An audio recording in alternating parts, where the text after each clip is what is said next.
All right, and so that brings us to our last screen here, and this is basically the best performing portfolio month to month. Is what we're looking at here. Okay, and so as you look at this, the numbers highlighted in yellow are the portfolios that performed the best out of all the portfolios for that particular month. Okay, so as you see here, these are the months. This goes from August 2015 to September 2016. Okay, and just to remind everyone again, this is updated, and new prices and new performance numbers are entered in every month on the 2nd. Okay, this is just a sample program, so it doesn't have the new updated numbers. So this is August to September, and we see here the standard deviation portfolio was the best performing portfolio in December and January. There are a lot of reasons as to why that is, and it's very interesting to look at these numbers and try to figure out why it is that these groups of stocks perform the best in those months, and how they'll perform going forward. Okay, so let's scroll down, and what we're looking for is we're looking for the portfolio that had the most months, okay, that it performed the best. All right, so we see here that the beta and down move portfolio was the best portfolio out of all the portfolios for 3 months in the year. Okay, and so let's keep going here. That's 3, and it looks like the best one is going to be our beta, return, and standard deviation. All right, and this one made the high list, okay, 4 times in the past year. 4 times in the past year. All right, and just for fun, I want you to see this chart. This is just a visual, okay, of the up and down movements. These numbers you see here, okay, just visualized here for these particular portfolios. So if we look at the beta, return, and standard deviation portfolio, which is right here, see, we can see that it didn't move a whole lot, didn't move a whole lot. Whoa, it moved a whole lot that month, right? Moved a little bit that month, a little bit that month. It was really down that month, okay? And it got really high this month. A little bit there, a little bit there, a little higher, a little bit, a little higher. Didn't do much. You're right. So it didn't move much. And so that's what these numbers are here, all right? Just visualize for us to kind of help illustrate the point is all. What I like looking at is some of the portfolios that don't do a whole lot, right? That just don't move, don't do a whole lot. They don't lose a whole lot. They don't make a whole lot. And again, just looking at that curiously to see what's going on with those particular companies and why it is that they don't seem to do much of anything. Okay, not going to go into that very deeply right now, but just something for you to think about. All right, so what we have over here, and I use this quite a bit because what's happening is every month, okay, some portfolio makes the high list, right? Some portfolio performs better than all the other portfolios. And what we do is we take those stocks that are in those portfolios and we place them here. Okay, so in this month, this was August, okay, 2015, these particular stocks in that portfolio performed the best. All right.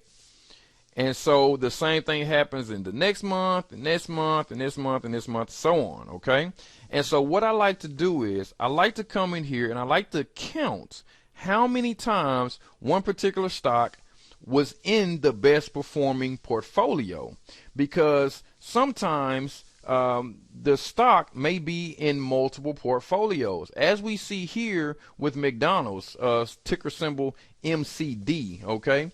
So for this particular month in August, McDonald's was part of some portfolio that performed the best. All right. The next month, McDonald's was part of this particular portfolio, which performed the best. See, it's right there. The next month, same portfolio, McDonald's still in that portfolio. The month after that, McDonald's was in this portfolio, and that portfolio, and that portfolio. This portfolio again, right? This month, McDonald's did not make the list.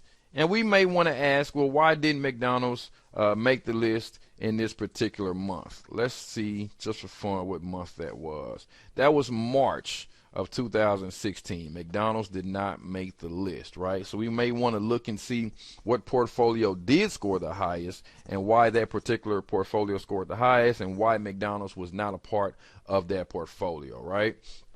So the next month we have more McDonald's, more McDonald's, more McDonald's, right? And then this last month is September 2016.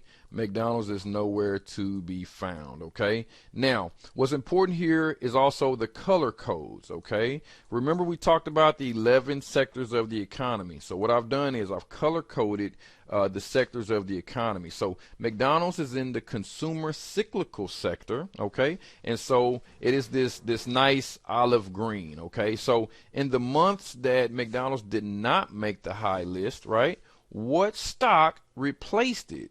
And we see here that in September it was Best Buy, okay? In August it looks like it was L Brands, okay? This month was Best Buy again. So, and here we go, Best Buy again. So it appears that what's happening is that whatever is happening, okay, to make that portfolio perform poorly in those months, whatever it is, the portfolio that holds Best Buy in it is performing well. Okay, and so again, it's interesting to go back and look and find out, okay, well, what's happening here? Why is this portfolio performing a certain way in certain months, in other months? Why is Best Buy performing better than McDonald's in some months and other months, right? And again, there's a lot of reasons for this. We won't go into it now, but this is how this particular program works. This is what I use to do my stock picking. There is no one source of information that I use. I don't look at just this chart and just pick, you know, the name that comes up the most. That's not the way it works. I take everything into account. I look at the score. I look at the fundamentals, which is the balance sheet and the financials, right? I look at the performance over the last 3 years. I look at the current performance. And then I definitely look at what portfolio is performing the best and what stocks are in that portfolio. And all those things factor in to what stocks I purchase. On top of that, there's also the news headlines. I definitely want to research to find out what's been going on with the company. Are there any lawsuits? Are there any things that are going on that I need to look out for? Is the company looking to maybe minimize their expenses? Is the company looking for more debt? All these things factor into how I choose a stock. But this program really helps with that. It streamlines everything for me. It gives me all the information that I need right up front in my face, and that's it. Thanks a lot.